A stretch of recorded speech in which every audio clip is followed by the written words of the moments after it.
The most difficult thing I've ever done was to believe that I can do it. We want to live a life that will outlive us, the work that you're doing. There are people that you will never meet, whose lives that you've transformed, that you're living a life that will outlive you.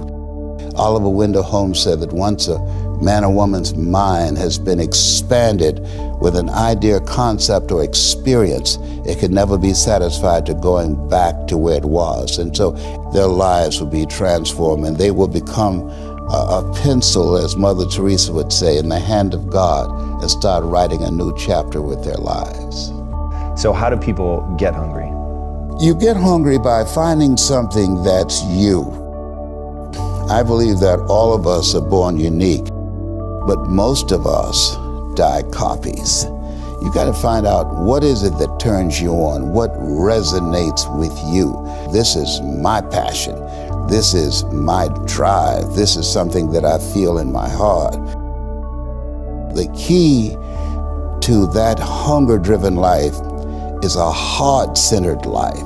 I didn't do what I'm doing for years because of my programming, because of the culture in which I was raised in. I would see other people with degrees and PhDs and MBAs and credentials I don't have, and I convinced myself I couldn't do it. I mean, not only someone's opinion of you does not have to determine your reality, that you have to work on yourself, and you have to have an unstoppable attitude, and no excuse is acceptable, and you've got to make it a priority, a non-negotiable in your life, and hold a constant vision of what it is you want to achieve. See it accomplished and go all out. Find a way to win in spite of the setbacks, in spite of the disappointments, in spite of your failures. I tell people, you will fail your way to success. I have a saying, as life knocks you down, try and land on your back, because if you can look up, you can get up.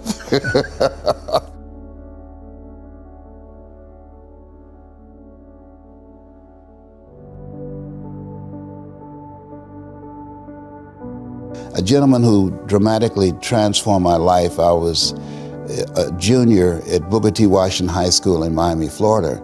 And I went in his class looking for another friend, and he said, go to the board and work this problem out for me. I said, sir, I can't do that. He said, why not? I said, I'm not one of your students. He said, do it anyhow.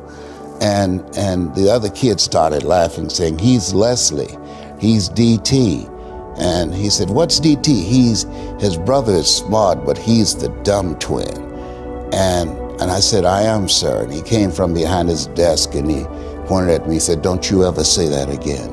Someone's opinion of you does not have to become your reality. And he taught me three things. He said, if you want to become successful in life, young man, he said, number one, you got to change your mindset. He said, you don't get in life what you want, you get in life what you are. Number two, practice OQP, only quality people. You earn within $2,000 to $3,000 of your closest friends. I found that out. I left all my broke friends. I said, y'all gotta go. Because I used to be so broke, I'd pass the bank and trip the alarm, you know? And the third thing he said, develop your communication skills, because once you open your mouth, you tell the world who you are. He said, those are three major things that you want to work on that will liberate you from living in Liberty City, living in poverty in Overtown. It will help to escape out of where you are right now. I didn't do what I'm doing for years because of my programming, because of the culture in which I was raised in. I would see other people with degrees and PhDs and MBAs and credentials I don't have, and I convinced myself I couldn't do it. But Mr. Washington, on that day, we became friends. And I read something by Dr. Norman Cousins. He wrote a book called The Biology of Hope.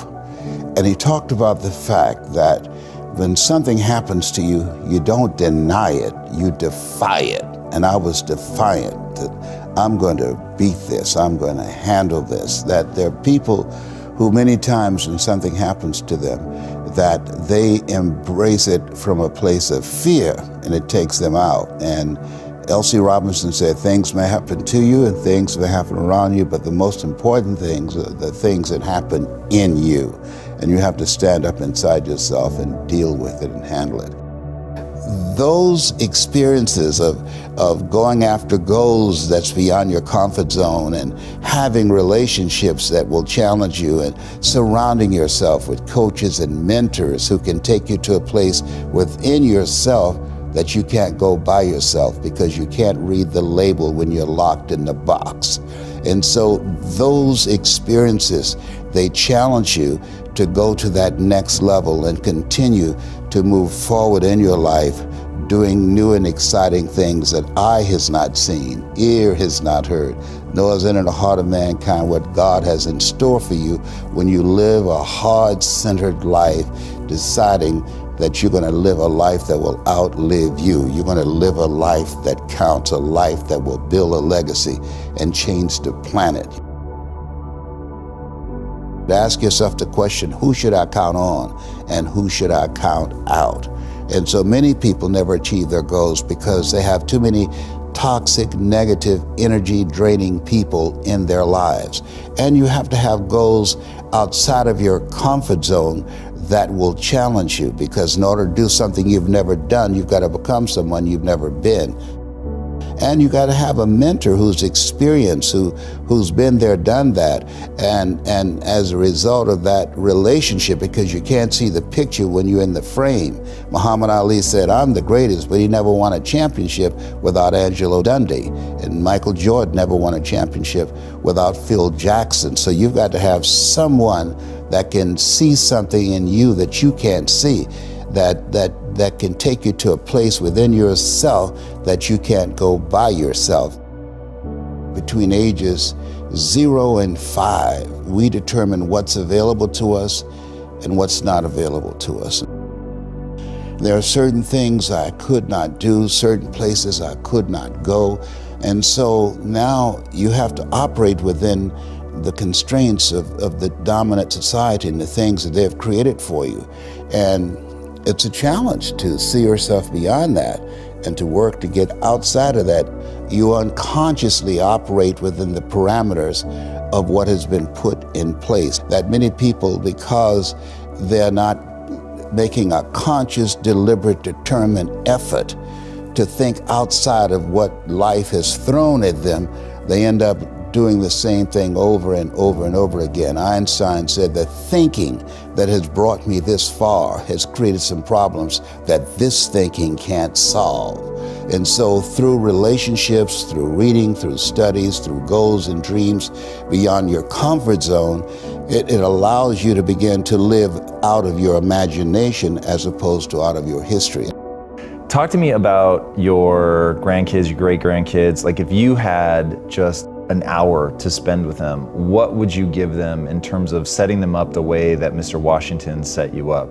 Like, what are those core principles that you think are most impactful? One, get to know yourself. That I believe that we're taught, be ye not conformed to this world, be ye transformed by the renewing of your mind. What it means is that don't live the life that has been given you.